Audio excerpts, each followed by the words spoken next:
Hi there. Today we're going to be talking about something called parts work, which is a therapeutic, mostly a technique used mostly in the therapy setting, but it can also be a powerful tool in your own growth and evolution.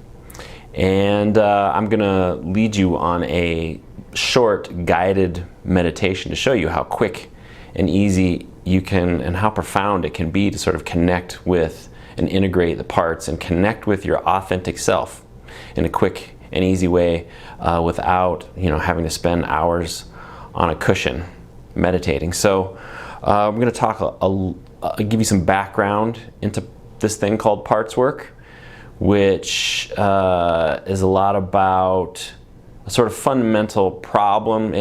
Parts work kind of addresses a fundamental problem that shows up from the get-go, from the time we're in the womb and when we're little kids, this thing that happens where we create separation and fragmentation in our body and being, and how that can create all sorts of unsavory problems down the road, and how by integrating these parts, it can have a profound effect on your body and life. And so we're going to do talk about that, and then do a quick meditation to show you, a parts work meditation to show you how to do that. So if you want to learn about the background info that I'm going to give you, keep listening.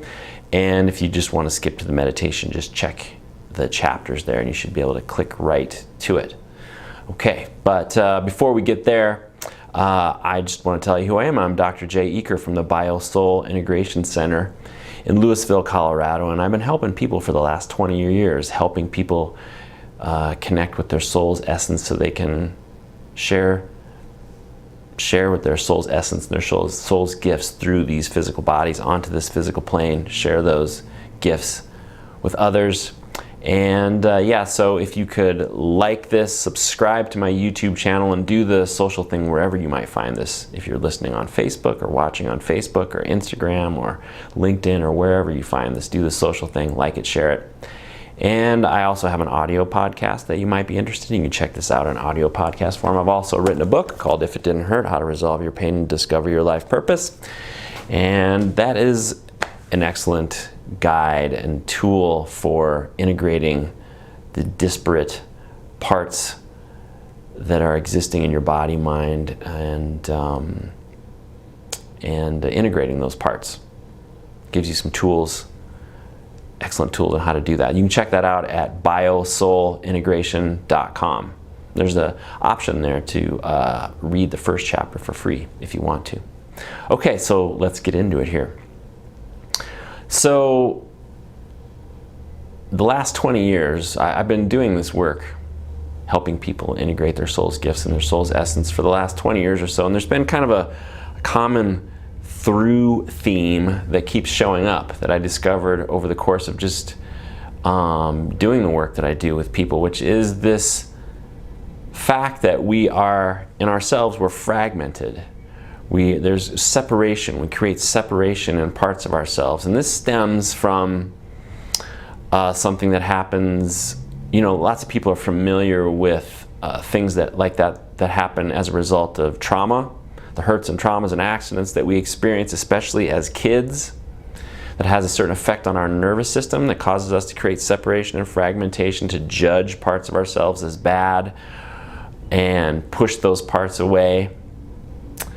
Especially in the therapy world, it's commonly known that the traumas and hurts and accidents we experience as children have that effect that then get played out in our lives and affect us in all sorts of untoward ways. But not too many people, or less so, are aware of the fact that this stuff happens in the womb. It gets started, in my experience, gets started in the womb when what I call the primal brain comes online. It's the fundamental, sort of foundational layer of our nervous system that comes online, say 2 to 4 weeks after conception. And that part of our nervous system is really just feeling into the world around us, feeling into the energetic back office of the people around and the culture around us, and feeling how those people have tuned themselves, how they've made certain programs and judgments about parts of themselves and included certain parts and pushed certain parts away and put a limitation on certain range and depth of emotion, favoring some and having an aversion to others. And so we feel into how they've tuned themselves. And since we rely on them for our survival, and there's no thinking involved here, this is an automatic thing that, you know, happens out of a entrainment, just through entrainment. Our nervous system is relating directly to the energetic back office of the people in the culture, and it says, hey, well, I rely on these people for my survival, so I'm going to need to tune myself the way that they're tuning themselves. And so we create these patterns, these programs, survival programs, instantly, without thinking. So got formed at a time, this is important, these programs get formed at a time before there is any thinking going on at all. And then, you know, we kind of hardwire them into our system, into our cells. And of course, that part of our nervous system is online up until about age 7. And after age 7, these programs are kind of like largely, again, hardwired, baked into our system, and then we start to live our lives based on these, you know, sort of limited survival programs. We start to live our lives based on a limited perspective of ourself, where we're separated, where certain parts of us are okay, certain parts of us are not okay, certain parts of us are good, certain parts are bad. Whether that's, and usually largely that's unconscious, but we have an opportunity, and we have an opportunity moving forward for that to become conscious. And actually, there's a way in which life is nudging that stuff towards consciousness. It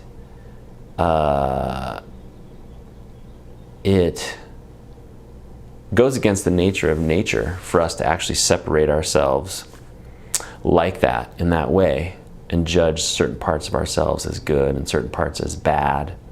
It goes against the nature of nature. So there's a way in which life, through the people and circumstances and situations that we encounter, it's constantly nudging us to integrate those parts. And so as we get older, we start to become aware of this fact, and we have an opportunity to heal and integrate these parts of ourselves as we get into relationships of different sorts. And as we grow and evolve, we have an opportunity. We start to become aware because life kind of nudges it to the surface that there are all these parts of me. And that may show up through back pain. It may show up as organ systems that aren't working like they're supposed to. It may show up as emotional issues, depression and anxiety, and, you know, social anxiety, certain things like that. It may show up as in the form of procrastination. It may show up as, what else does it show up as? I made a list here. Where's that list? Addiction, yes. Addiction is one thing. I think it was Gabor Mate who talks about how addiction is, is a problem of connection, and it really is a manifestation of how we're not connected to parts of ourselves. And anyway, it creates all sorts of problems on every level: physical, emotional, spiritual, this way that we've separated ourselves. But again, that goes against the nature of nature, and so life is kind of always nudging us to integrate these parts, to come into relationship with these parts of ourselves. We are sort of in the presence of a holographic wholeness that is the universe, that is this solar system, that is this planet. We are affected and drawn to that sort of a holographic wholeness, and sort of like nudged to come into relationship with the parts of ourselves that actually exist already, all the time, in wholeness. And this parts work thing, as I'll maybe talk about a little bit more later, one part of us is this part of us that's already whole. And so we can come into direct contact with that part through this work, through parts work. There are some realizations that happen as a result, some realizations that we embody as a result of integrating these parts of ourselves. One of those things is that we learn that, oh, there are different parts of me that are all vying for attention here. It's kind of like, you know, we have multiple personalities, sort of. And just like I've heard, I don't know how true this is, but that people, you know, when they have sort of those sort of severe movie level, you know, multiple personality disorders, it's like every personality has its own voice. Every personality has its own posture. Every personality has its own conditions, you know. If you're one personality, you might have asthma, and another personality might not have asthma, so on and so forth. So it shows up in our physiology, in our emotions, in the way that we hold ourselves, in our perception, our perspective of who we are and what this world is all about. And so each of those parts of ourselves has its own thoughts, has its own emotions, has its own way of holding itself, has its own symptoms, has its own agenda. And those parts are kind of all vying for attention. They're trying to be heard and trying to be seen. And that can create some conflict. It's kind of like a boardroom with lots of different personalities all trying to vie for attention and vie for control. Because when one of these parts comes to the surface, especially when this way that we're fragmented is sort of unconscious, when a part comes to the surface, it thinks it is us. It thinks it's the only thing. It thinks it's the only, it's not aware of other parts. It thinks it's all there is. It thinks it's us, and we think we are it. So we see through the lens of that part. We experience the world through the lens of that part. And it experiences the world through itself like that, and it's not aware of other parts.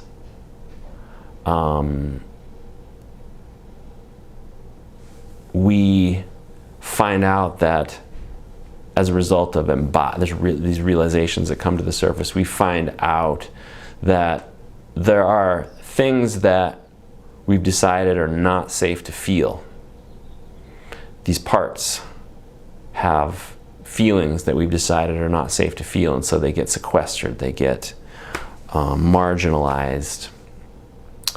And it's common for people to feel like, I never want to feel this again. And so either consciously or unconsciously, I'm going to do whatever I can to not feel this again. That's the solution, is to push it away. But through this work, we find out that actually the only solution is actually to feel it, to feel through it. That's the only way to get to the other side of something that's different. And we discover that there are many parts, and we discover that we're not alone. These parts are not alone, and there are other parts, like I mentioned before, that are both include and transcend these smaller parts.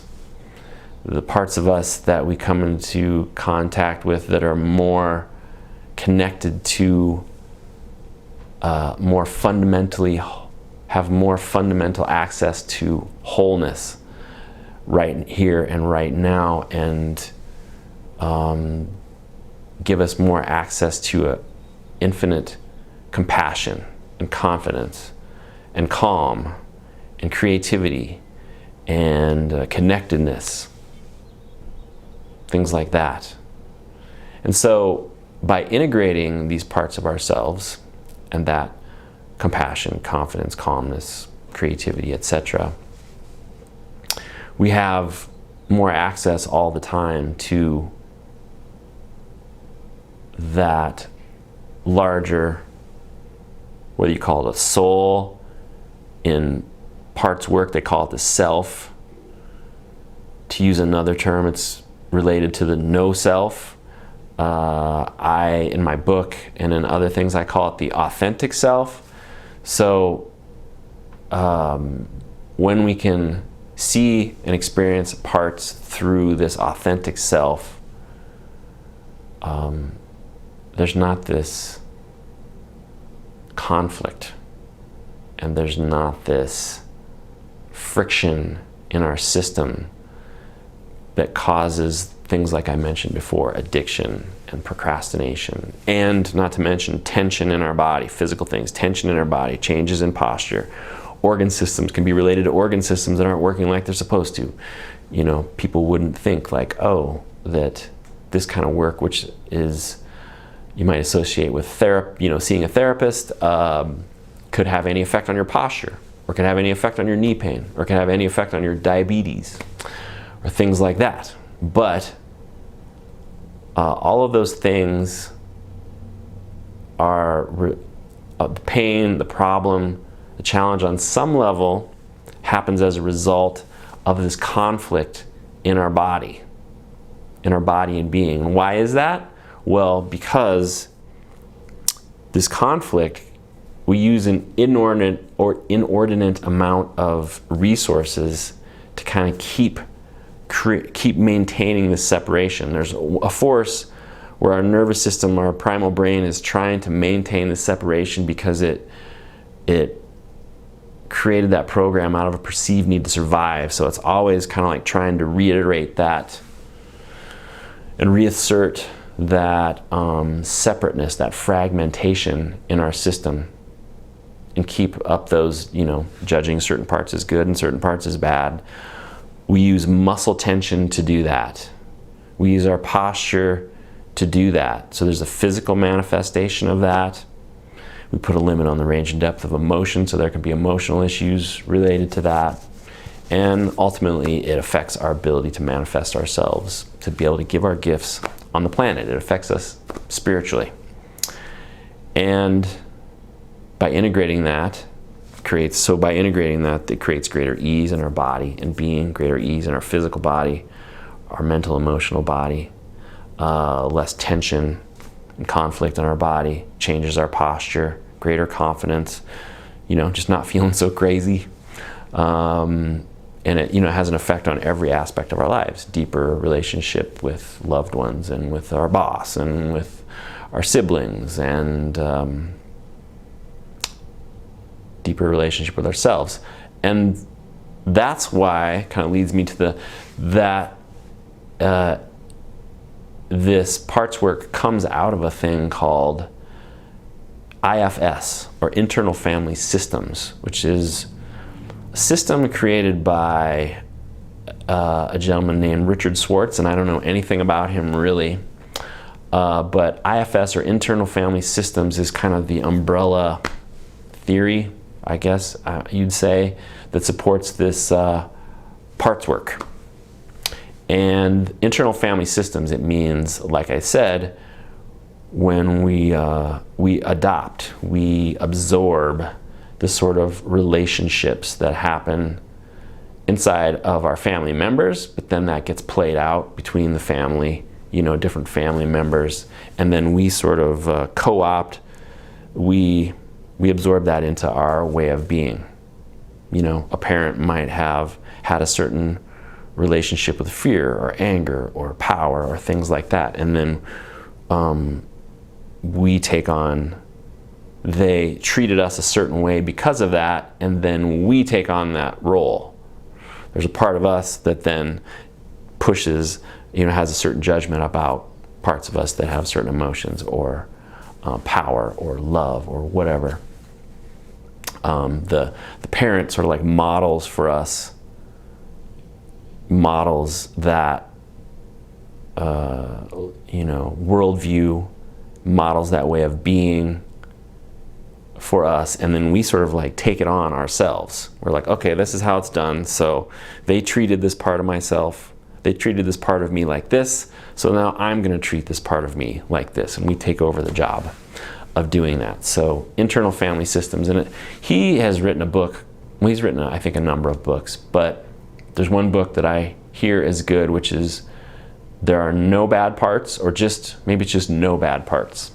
And I tried to look at that book and look at some of his books, but to be honest, I couldn't get into all the lingo, because there's a lot of lingo. There's a whole naming structure for all of the different parts, and having had a direct experience of this through, sort of coming upon this parts work organically through the work that I've been doing over the years, I don't really feel the need to sort of get into his structure of it. I feel like I have a direct experience of it, so that didn't really interest me. It might interest you, but and again, this is something that you might think, oh, this is a therapist-y sort of thing. This is a thing that therapists do to me, but you can use it yourself.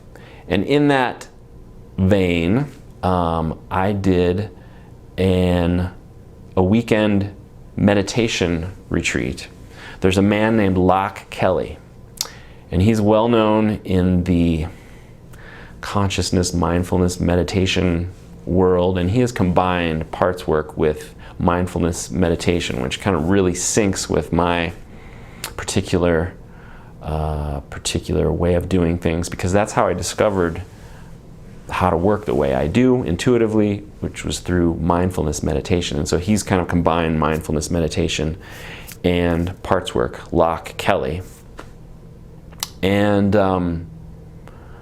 so I want to lead you on a short meditation, guided meditation, parts work meditation. And this is, again, my version of a meditation that Locke Kelly led. He led many meditations. I would look up lockkelly.org. He has a cool app that you can look at, and he has many books too. And I'll put links to the books and the things I've mentioned in the description below.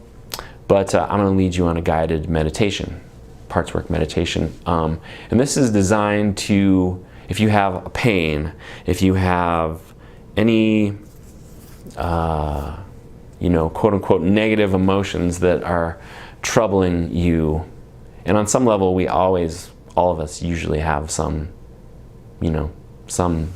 theme that shows up that you can access here. So that's what we're going to do. And in doing this, I'm going to, it could be pain, it could be sadness, it could be fear, it could be anger, it could be shame that you choose to work with. But I asked you to sort of pick one of those, or pick an emotion that seems relevant to you.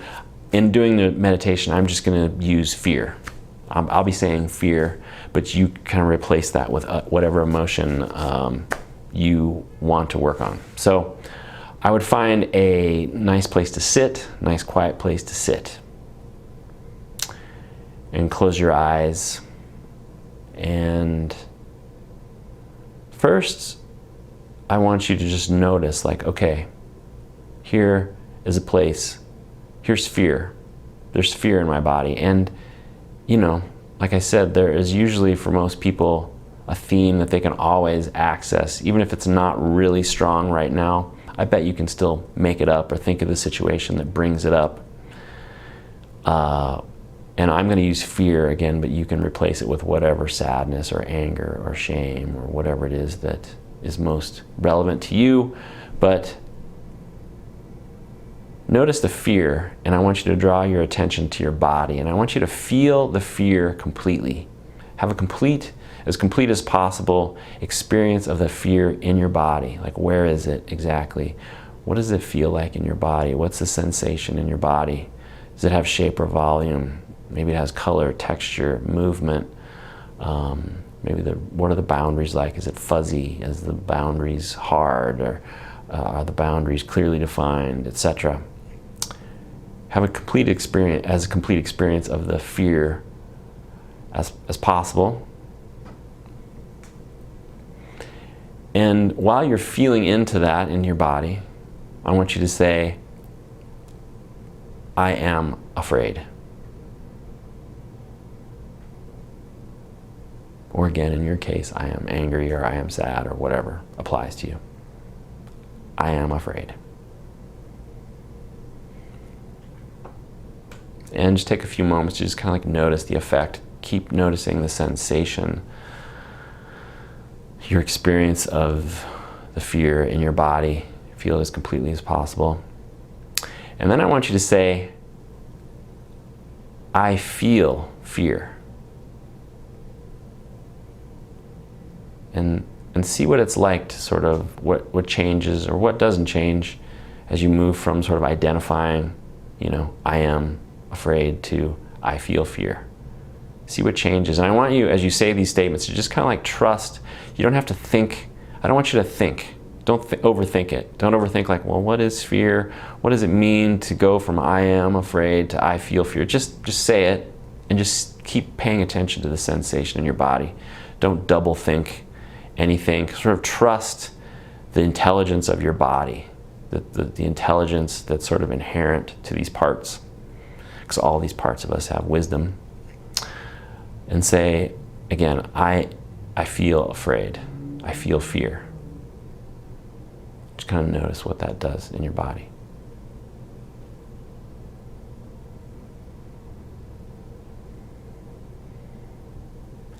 And then make another shift to I am aware of feeling fear.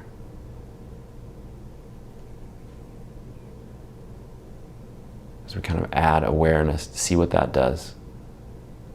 Again, not double thinking anything. Just trust the wisdom of your body and the sensations. Keep noticing the sensations in your body while you say, I am aware of feeling fear. And see what it's like to sort of add awareness. And then I want you to make another shift and say, I am aware of a part of me that feels fear. And just kind of see what that does. Trust what it does.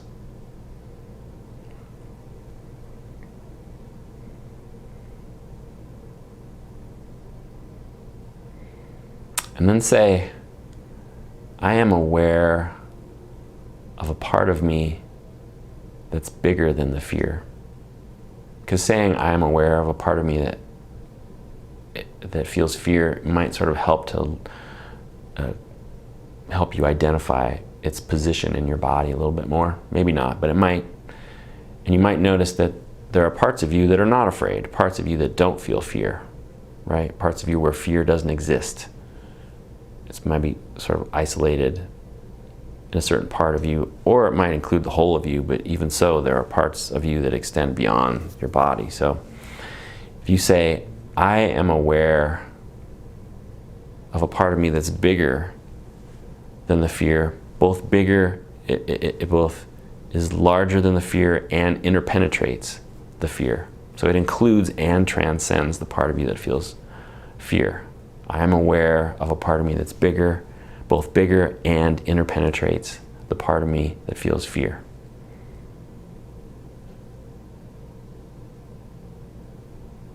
And just see what you notice. And trust what you notice without overthinking it.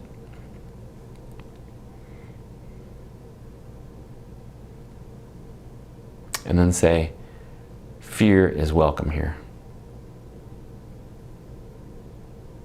And see what that does. And then say, fear and awareness, or fear and my authentic self, are not separate.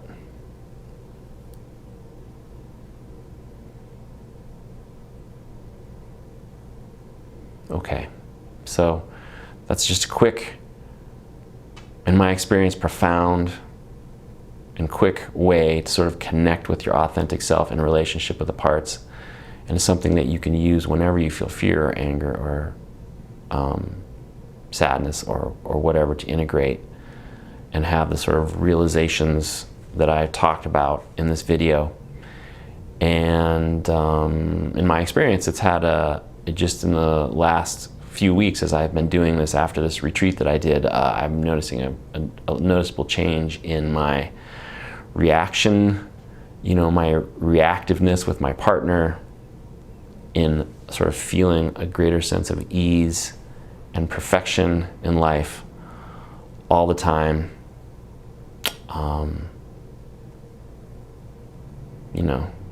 So it's worth checking out. So I hope this was useful. Again, if you please like it, please subscribe to my YouTube channel, do the social thing wherever you find this. Check out my book at biosoulintegration.com, and I look forward to helping you express more life in the future in the next video. Have a great day.